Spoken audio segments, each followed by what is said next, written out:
12वां बाब बनी इसराइल और मुसलमान। हम हशर के मैदान की सिमत जा रहे थे कि रास्ते में एक जगह नहूर और शाइस्ता नजर आए। उन्हें देखकर मेरे हिस्से मज़ा बेदार होगी। मैंने साले से कहा, आओ ज़रा चलते चलते उन्हें तंग करते जाएं।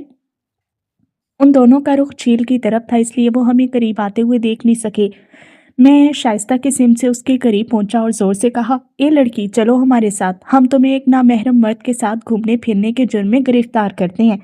शाइस्ता मेरी बुलंद आवाज़ और सख्त लहजे से एकदम घबरा कर पलटी। ताहम नहूर पर मेरी बात का कोई असर नहीं हुआ। उन्होंने इत्मीनान के साथ मुझे देखा और कहा, फिर तो मुझे भी गिरफ्तार कर लीजिए, मैं भी शरीके जुर्म हूँ।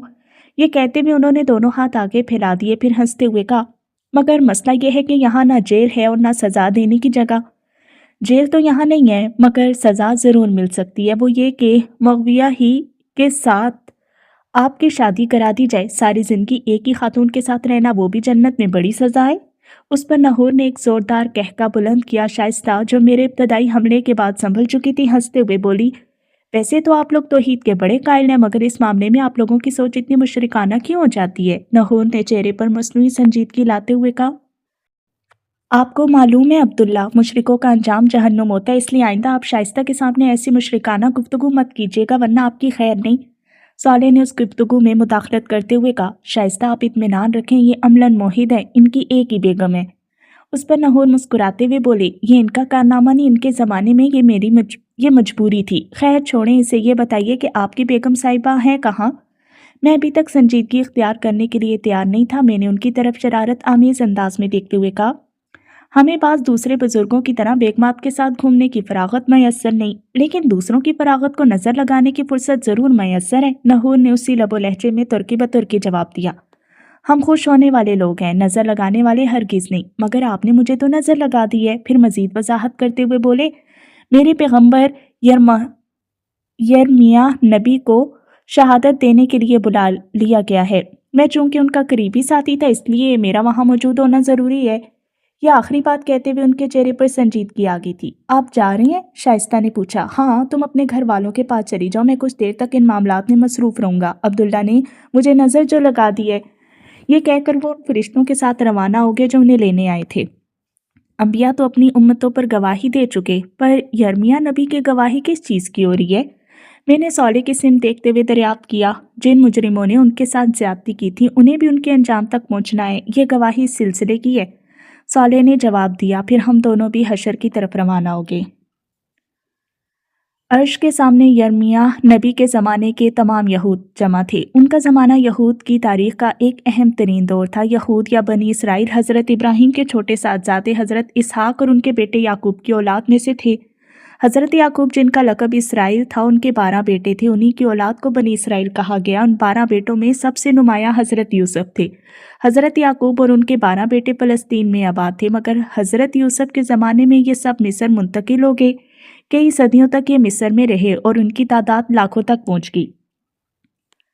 हज़रत मूसा अलैहिस्सलाम की बौसत के वक्त फ़िरौन ने यहूद को ग़ुलाम बना रखा था। अल्लाह ताला ने हज़रत मूसा के ज़रिए से उन लोगों को फ़िरौन के जुल्म और सितम से निजात अता की और उन लोगों को एक उम्मत बनाया।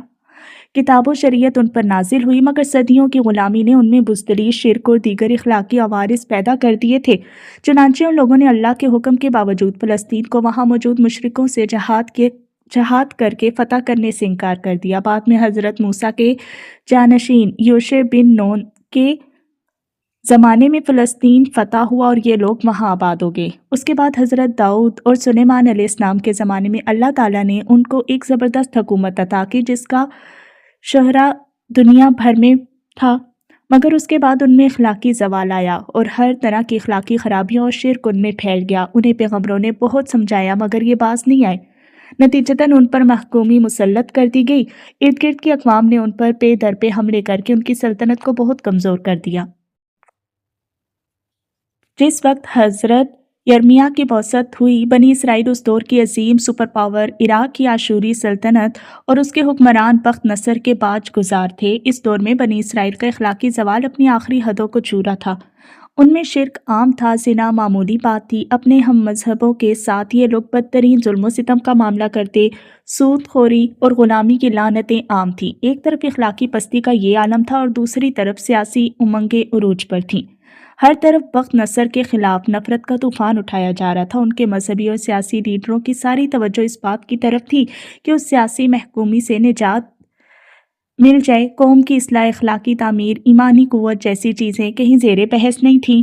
مذہب کے نام پر ظواہر کا زور تھا، ایمان و اخلاق اور عمل صالح کی کوئی وقت نہیں تھی۔ ایسے میں حضرت یرمیاہ اٹھے اور انہوں نے پوری قوت کے ساتھ ایمان و اخلاق کی صدا بلند کی۔ انہوں نے اہل مذہب اور اہل سیاست کو ان کے رویے پر تنقید کا نشانہ بنایا، ان کی اخلاقی کمزوریوں، شرک اور دیگر جرائم پر انہیں تنبیہ کی۔ اس کے ساتھ ساتھ آپ نے اپنی قوم کو سختی سے اس بات پر متنبہ کیا کہ وہ بخت نصر کے خلاف بغاوت کا خیال دل سے نکال دیں۔ انہیں سمجھایا کہ جذبات میں آ کر انہوں نے اگر یہ حماقت کی تو بخت نصر قہر الہی بن کر ان پر نازل ہو جائے گا، مگر ان کی قوم باز نہیں آئی۔ اس نے انہیں کنویں میں الٹا لٹکا دیا اور پھر جیل میں ڈال دیا۔ اس کے ساتھ انہوں نے بخت نصر کے خلاف بغاوت کی، جس کے نتیجے میں بخت نصر نے حملہ کیا۔ 6 لاکھ یہودیوں کو اس نے قتل کیا اور 6 لاکھ کو غلام بنا کر ساتھ لے گیا۔ یروشلم کہ اینٹ سے اینٹ بجا دی گئی، پورا شہر خاک و خون میں بدل گیا۔ قرآن مجید نے اس واقعے کو بیان کیا اور یہ بتایا کہ حملہ آور لوگ دراصل قہر الہی تھے، کیونکہ بنی اسرائیل نے زمین پر فساد مچا رکھا تھا۔ یہ اسی سوچ میں تھا کہ صالح نے غالباً میرے خیالات پڑھ کر کہا، ٹھیک یہی کام تمہارے زمانے میں تمہاری قوم کر رہی تھی۔ وہ علم، تعلیم، ایمان، اخلاق میں بدترین پستی کا شکار تھی، مگر اس کے نام نہاد رہنما اسے یہی سمجھاتے رہے کہ ساری خرابی وقت کی سپر پاورز اور ان کی سازشوں کی وجہ سے ہے۔ ایمان و اخلاق کی اصلاح کے بجائے سیاسی غلبہ اور اقتدار ہی ان کی منزل بن گیا۔ ملاوٹ، کرپشن، ناجائز منافع خوری، منافقت اور شرک قوم کے اصل مسائل تھے۔ ختم نبوت کے بعد ان کی ذمہ داری تھی کہ وہ دنیا بھر میں اسلام کا پیغام پہنچاتے، مگر ان لوگوں نے قوم کی اصلاح اور غیر مسلموں کو اسلام کا پیغام پہنچانے کے بجائے غیر مسلموں سے نفرت کو اپنا وتیرہ بنا لیا، ان کے خلاف جنگ و جدل کا محاذ کھول دیا۔ ٹھیک اسی طرح جیسے بنی اسرائیل نے اپنی اصلاح کرنے کے بجائے بخت نصر کے خلاف محاذ کھولا تھا، چنانچہ بنی اسرائیل کی طرح انہوں نے بھی اس عمل کا برا نتیجہ بھگت لیا۔ اسی اثنا میں اعلان ہوا یرمیاہ کو پیش کیا جائے۔ تھوڑی دیر میں یرمیاہ علیہ السلام کچھ فرشتوں کی محیط میں تشریف لائے۔ وہ عرش کے سامنے کھڑے ہو گئے، مگر انہوں نے کچھ کہا نہیں۔ صالح نے کہا، اللہ تعالیٰ اپنے نبی کا مقدمہ خود پیش کریں گے۔ صالح نے یہ الفاظ کہے ہی تھے کہ آسمان پر ایک فلم سی چلنے لگی اور تمام نگاہیں ان مناظر کو دیکھنے کے لیے اوپر کی طرف اٹھ گئیں۔ یہ ایک عظیم تباہی کا منظر تھا۔ ہر طرف آگ بھڑک رہی تھی، شعلوں کا رقص جاری تھا۔ جلتے ہوئے مکانات اور املاک سے اٹھنے والے سیاہ بادل آسمان کی بلندیوں کو چھو رہے تھے۔ فضا میں آہیں، چیخیں اور سسکیاں بلند ہو رہی تھیں۔ زمین بے گناہوں اور گناہ گاروں کے خون سے رنگین تھی۔ انسانوں کو بے دریغ مارا جا رہا تھا، گھروں کو لوٹا جا رہا تھا۔ خواتین کی ناموس گلی کوچوں میں پامال ہو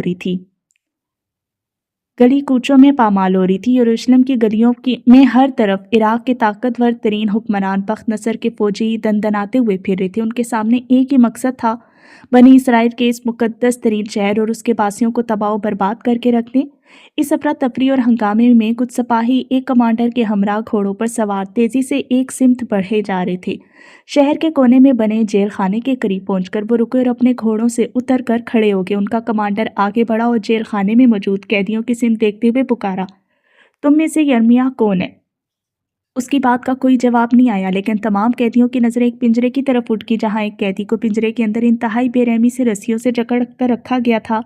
کمانڈر کو اپنے سوال کا جواب مل گیا تھا۔ اس نے سپاہیوں کی سمت دیکھا، وہ تیزی سے آگے بڑھے، پنجرے کو کھولا اور یرمیاہ نبی کو رسیوں کی قید سے رہائی دلائی۔ وہ اتنے نڈھال تھے کہ زمین پر گر پڑے۔ کمانڈر ان کی سمت بڑھا اور وہ ان کے سامنے پہنچ کر کھڑا ہو گیا اور نرمی سے کہا، یرمیاہ تم ٹھیک تو ہو؟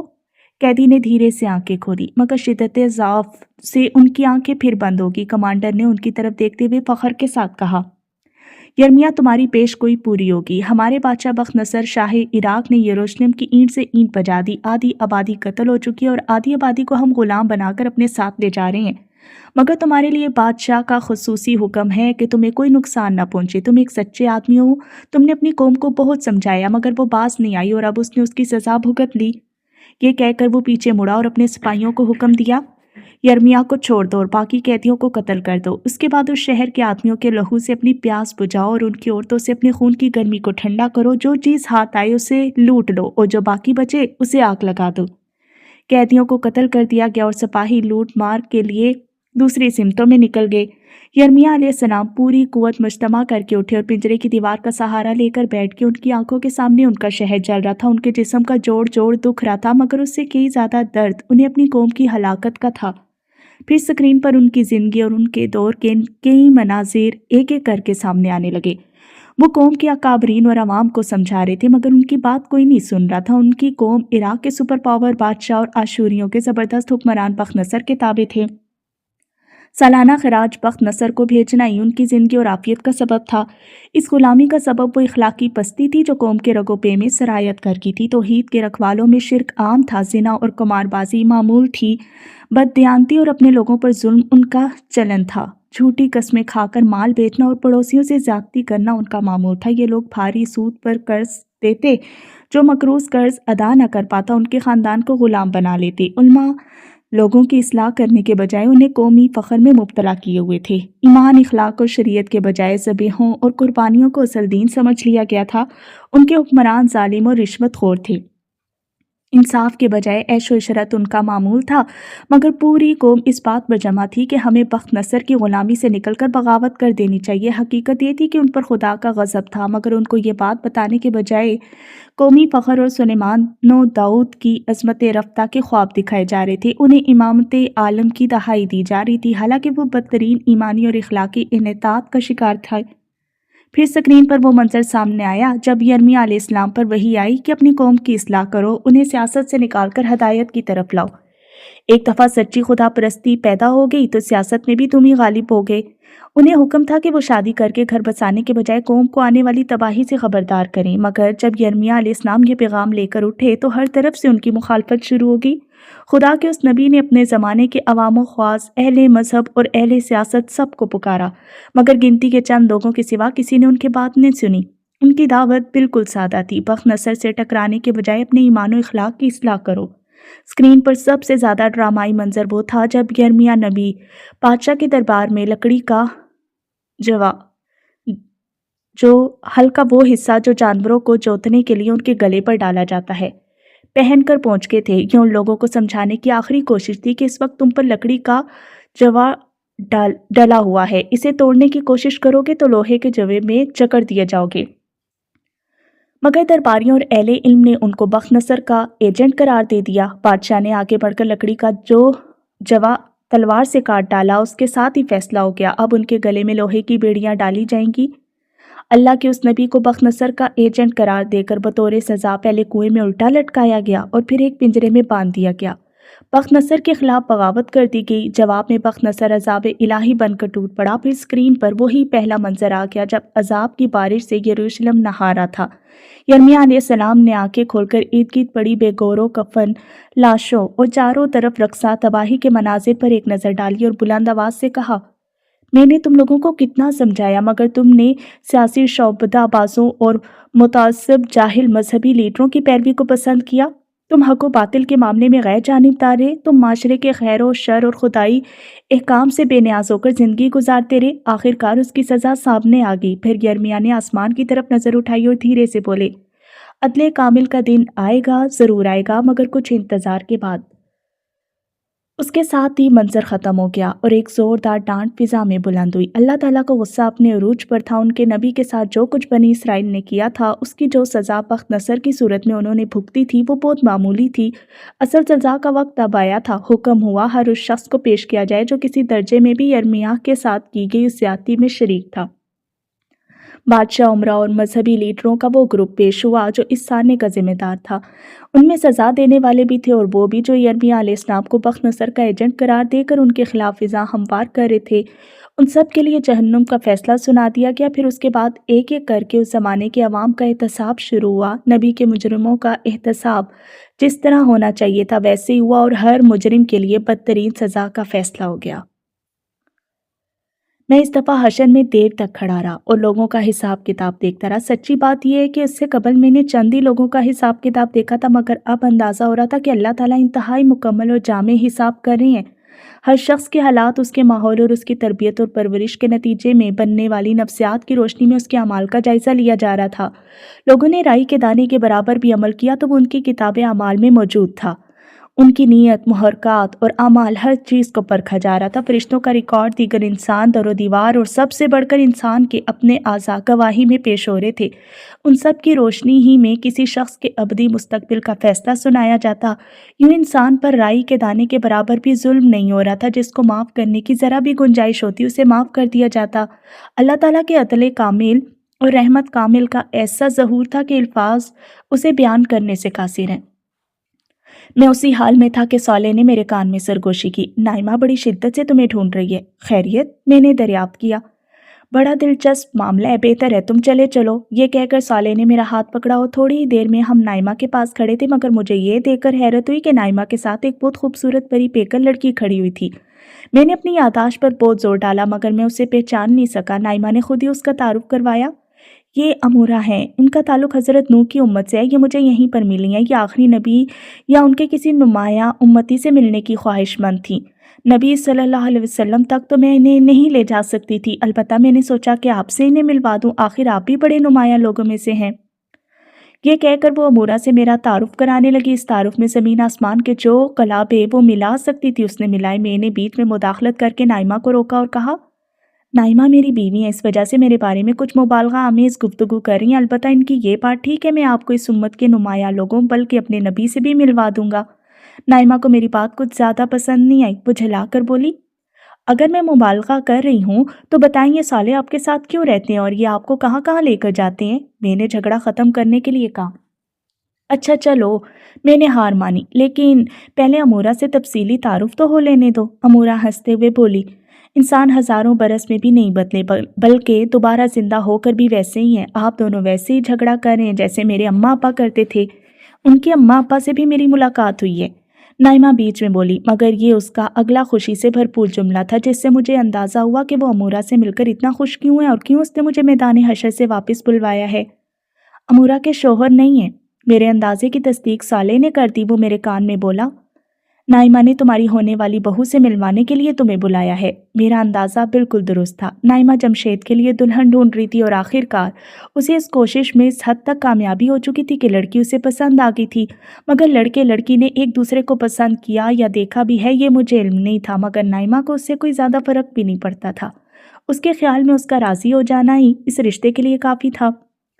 میں نے دریافت کیا، امورہ آپ کے شوہر کہاں ہیں؟ امورہ نے شرما کر کہا، دنیا میں صرف 15 سال کی عمر میں میرا انتقال ہو گیا تھا۔ میں بچپن ہی سے بہت بیمار رہتی تھی۔ اللہ تعالیٰ کی رحمت نے اس کا یہ بدلا دیا کہ بغیر کسی حساب کتاب کے شروع ہی میں میرے لیے جنت کا فیصلہ ہو گیا، اور باقی فیصلے تمہاری ہونے والی ساس کر رہی ہیں۔ میں نے دل ہی دل میں سوچا۔ صالح کے چہرے پر بھی مسکراہٹ آ گئی۔ پھر امورہ بولی، مجھے آپ لوگوں سے مل کر بہت خوشی ہوئی ہے، جنت میں بھی ہم ملتے رہا کریں گے۔ اچھا اب میں چلتی ہوں، میرے اماں ابا مجھے ڈھونڈ رہے ہوں گے۔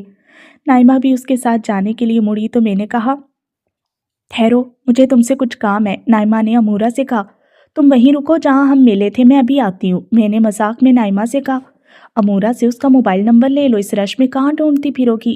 یہ موبائل کیا ہوتا ہے؟ امورہ نے قدرے حیرانی سے پوچھا۔ یہ ایک ایسی بلا کا نام ہے جس کے بعد تم نائمہ سے بچ نہیں سکتی، میں نے جواب دیا۔ صالح نے بیچ میں دخل دیتے ہوئے کہا، میرا خیال ہے کہ امورہ اپنی منزل تک پہنچ نہیں سکے گی، میں اسے پہنچا کر آتا ہوں۔ امورہ اور صالح کے جانے کے بعد میں نائمہ کو لے کر حوض کے کنارے ایک جگہ بیٹھ گیا۔ میں نے اس سے کہا، تمہیں معلوم ہے تم کیا کر رہی ہو؟ ہاں، میں نے جمشید کے لیے امورہ کو پسند کیا ہے، مجھے معلوم ہے، مگر تمہیں معلوم ہے کہ تمہاری پسند سے کچھ نہیں ہوگا؟ مجھے معلوم ہے، مگر پچھلی دنیا میں ہما کے تجربے کے بعد اب جمشید میرے سامنے کچھ نہیں بول سکتا، اور امورہ کے والدین سے میں بات کر چکی ہوں، یعنی متعلقہ فریقوں لڑکا اور لڑکی دونوں کے علم میں یہ بات نہیں، نہ ان کی مرضی لی گئی اور سب کچھ تم نے طے کر دیا۔ نائمہ، یہ دنیا نہیں ہے، یہاں ہم ماں باپ بس رسمی حیثیت رکھتے ہیں، یہاں وہی ہوگا جو ان لوگوں کی مرضی ہوگی، اس لیے اپنے دل میں کوئی امید باندھنے سے پہلے ان دونوں سے پوچھ لو، اور اگر انہوں نے انکار کر دیا تو اور بہت لڑکی ہیں، آج کسی چیز کی کمی نہیں، تم اس معاملے میں بے فکر ہو جاؤ۔ نائمہ خاموش ہوگی، مگر اس کا ذہن ابھی تک اپنی بہو میں الجھا ہوا تھا۔ میں نے اسے دیکھتے ہوئے کہا، نائمہ، ہمیں پہلی دفعہ یہاں تنہائی میسر آئی ہے، تم کچھ دیر کے لیے اپنی مادرانہ شفقت کو کونے میں رکھ دو اور یہ دیکھو کہ یہاں کتنا اچھا ماحول ہے۔ پھر میں نے اس سے کہا، تمہیں یاد ہے نائمہ، ہم نے کتنے مشکل وقت ساتھ ساتھ دیکھے تھے، خدا کا پیغام اس کے بندوں تک پہنچانے کے لیے میں نے اپنی زندگی لگا دی، اپنا کیریئر، اپنی جوانی، اپنا ہر سانس اسی کام کے لیے وقف کر دیا، मगर देखो नाइमा, मैंने जो सौदा किया था उस पे कोई खसारा नहीं हुआ। मैं तुमसे दुनिया में कहा करता था ना कि जो खुदा के साथ सौदा करता है वो कभी घाटा नहीं उठाता। देखो हम हर खसारे से बच गए। कितनी शानदार कामयाबी हमें नसीब हुई है। हम जीत गए नाइमा, हम जीत गए। अब जिंदगी है मौत ख़त्म, अब जवानी है बुढ़ापा ख़त्म, अब सेहत है बीमारी ख़त्म, अब अमीरी है गुर्बत ख़त्म, अब हमेशा रहने वाली खुशियां हैं और सारे दुख ख़त्म। मुझे तो अब कोई दुख याद भी नहीं आ रहा। हाँ, आज किसी जन्नती को ना दुनिया का कोई दुख याद है और ना किसी जहन्नमी को दुनिया का कोई सुख याद है। दुनिया तो बस एक ख्याल थी, ख्वाब था, अफसाना था, शराब था। हकीकत तो अब शुरू हुई है, जिंदगी तो अब शुरू हुई है। जरा सामने देखिए, समा बदल रहा है। मैंने उसके कहने से तवज्जो की तो एहसास हुआ कि वाकई अब शाम ढलने के बिल्कुल करीब हो चुकी है। अब मगरिब के चपटने का सब वक्त हो रहा था। मुझे एहसास हुआ कि ये तब्दीली किसी अहम बात का पेश खैमा है। पीछे से एक आवाज़ आई, हाँ तुम ठीक समझे। ये सौले की आवाज़ थी। वो मेरे करीब बैठते हुए बोला, इस तब्दीली का मतलब ये है कि हिसाब किताब ख़त्म हो रहा है। तमाम लोगों का हिसाब किताब हो चुका है। पहले ये बताओ, तुम अमूरा को छोड़कर कहाँ रह गए थे? तुम ना पानी पीने जा सकते हो, ना बैतुल खुला जाना तुम्हारे लिए मुमकिन है। फिर तुम थे कहाँ? मैं इमसाइल के साथ था। उसके साथ ही इमसाइल पीछे से निकलकर सलाम करता हुआ सामने आकर खड़ा हो गया। ये मेरे उल्टे हाथ का फरिश्ता था। मैंने सलाम का जवाब दिया और हंसते हुए सौले से दरियाफ्त किया, इनकी वजह नजूल? हिसाब किताब ख़त्म हो चुके, अब तुम्हें पेश होना है। हम दोनों मिलकर तुम्हें अल्लाह ताला के हजूर पेश करेंगे। पेशी का सुनकर मुझे पहली दफ़ा घबराहट पैदा हुई। मैंने घबरा कर सवाल किया, हिसाब इतनी जल्दी कैसे ख़त्म हो गया? मैं तुम्हें पहले बता चुका हूँ कि यहाँ वक्त बहुत तेज़ी से गुजर है और हशर में वक्त बहुत आहिस्ता है। इसलिए जितना अरसा तुम यहाँ रहे हो इतने अरसे में वहाँ हिसाब किताब ख़त्म हो चुका। वहाँ मेरे पीछे क्या हुआ था? तमाम उम्मतों का जब अमूमी हिसाब किताब हो गया तो मैदान हशर में सिर्फ वो लोग रह गए जो ईमान वाले थे, मगर उनके गुनाहों की कसरत की बिना पर उन्हें रोक लिया गया था। आखिरकार हजूर की दरख्वास्त पर उनका भी हिसाब हो गया। अब आखिर में सारे अंबिया और शुहदा पेश होंगे। क्या शहीद वो लोग हैं जो अल्लाह की राह में कत्ल हुए? नाइमा ने साले से सवाल किया। नहीं, ये वो शुहदा हैं वो भी बड़े आला अजर के हकदार हैं, मगर ये शुहदा हक की गवाही देने वाले लोग हैं, यानी उन्होंने इंसानियत पर अल्लाह के दीन की गवाही के लिए अपनी ज़िंदगी वक्फ कर दी थी। यही वो लोग हैं जिन्होंने अंबिया के बाद उनकी दावत को आगे पहुंचाया।